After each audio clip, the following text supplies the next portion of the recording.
আসসালামু আলাইকুম এভরিওয়ান, কেমন আছেন সবাই? আশা করছি সবাই অনেক বেশি ভালো আছেন, সুস্থ আছেন।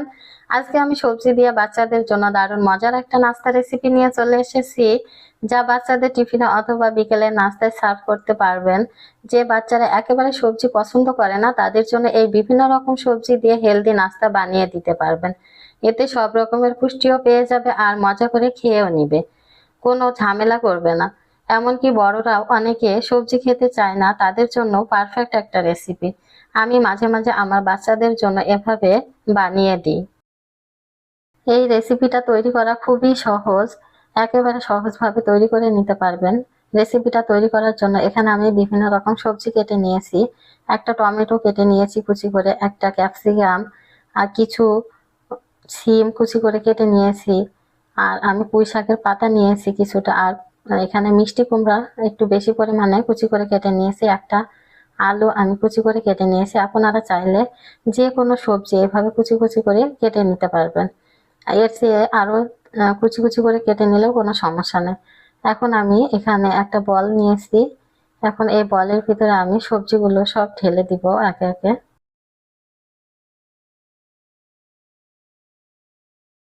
সবজিগুলো সব আমি ঢেলে দিয়েছি বলের ভিতরে।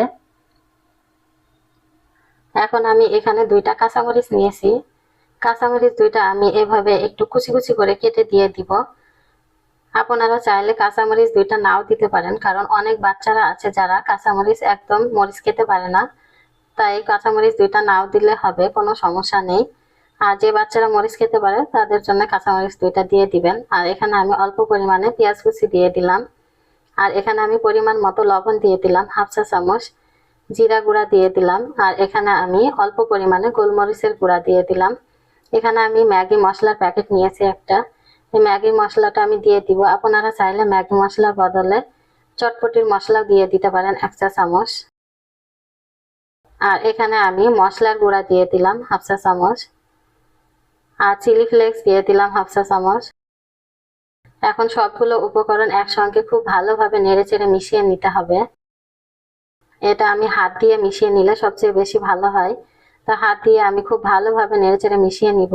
আপনারা চাইলে চিলি ফ্লেক্সটাও নাও দিতে পারেন, তবে গোলমরিচের গুঁড়াটা দেওয়ার চেষ্টা করবেন, তাহলে খুব ভালো হবে। গোলমরিচের গুঁড়াটা দিলে অনেকটাই কিন্তু অনেক ধরনের যে গন্ধ আছে সে গন্ধগুলো থাকে না, খুব সুন্দর একটা ফ্লেভার থাকে। আর এখানে আমি 3টা ডিম ভেঙে নিয়েছি, ডিম 3টা দিয়ে দিলাম। ডিম তিনটা দিয়ে আমি খুব ভালোভাবে সবজির সঙ্গে একসঙ্গে নেড়েচেড়ে মিশিয়ে নিব। আর এখানে আপনারা সবজির পরিমাণ অনুযায়ী ডিমের পরিমাণ দিতে হবে।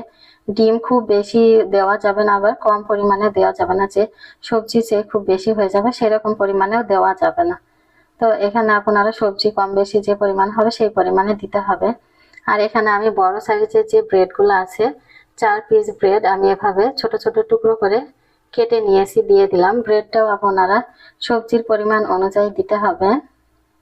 তো এখন আমি সবগুলো উপকরণ খুব ভালোভাবে নেড়েচেড়ে মিশিয়ে নিব। আর এগুলো নাড়তে নাড়তে কিন্তু ব্রেডগুলো একেবারে নরম হয়ে যাবে আর সুন্দরভাবে মিশে যাবে সবজির সঙ্গে, ডিমের সঙ্গে। দেখেন আমি খুব ভালোভাবে এভাবে একটু চেপে চেপে মিশিয়ে নিতে হবে, সবগুলো খুব সুন্দরভাবে মিশে যাবে। নেড়েচেড়ে খুব সুন্দরভাবে আমি মিশিয়ে নিয়েছি সব উপকরণগুলো। এখন আমি এখানে 2 টেবিল চামচ আটা নিয়েছি, আর দুই টেবিল চামচ আটা দিয়ে দিলাম। আপনারা চাইলে এখানে ময়দাও দিয়ে দিতে পারেন।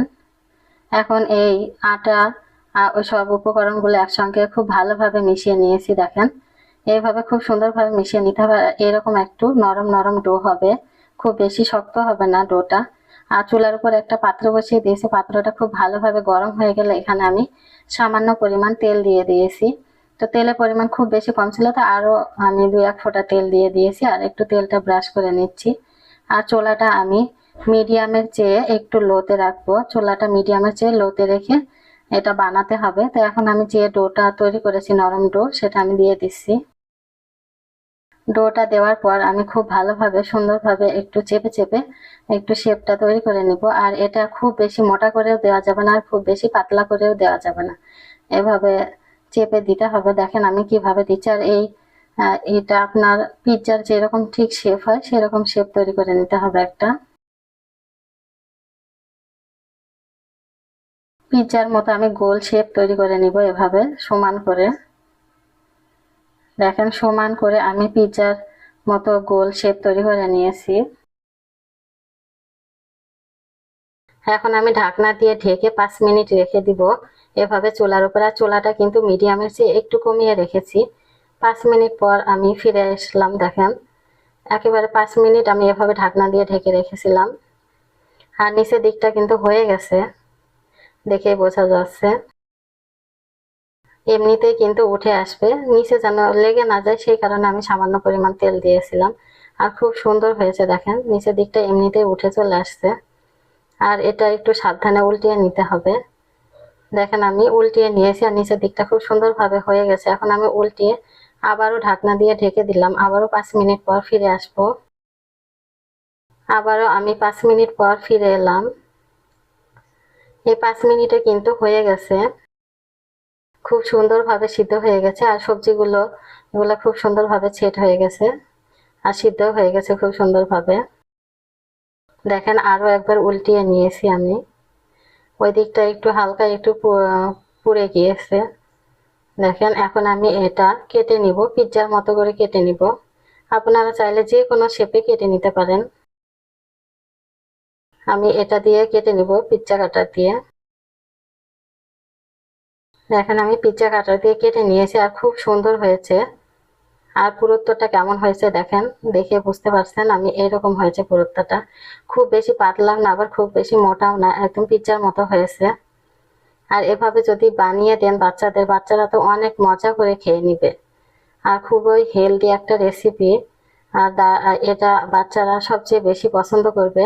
এমনকি বড়রাও যারা সবজি পছন্দ করে না তারাও কিন্তু এভাবে আপনারা চাইলে বানিয়ে খেতে পারবেন বাসাতে।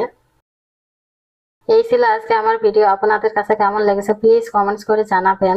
আর যদি ভিডিওটি ভালো লেগে থাকে প্লিজ একটা লাইক দিয়ে চ্যানেলটি সাবস্ক্রাইব করে পাশে থাকবেন। আজ এই পর্যন্ত, সবাই ভালো থাকবেন, সুস্থ থাকবেন। আল্লাহ হাফেজ। আসসালামু আলাইকুম ওয়া রাহমাতুল্লাহ।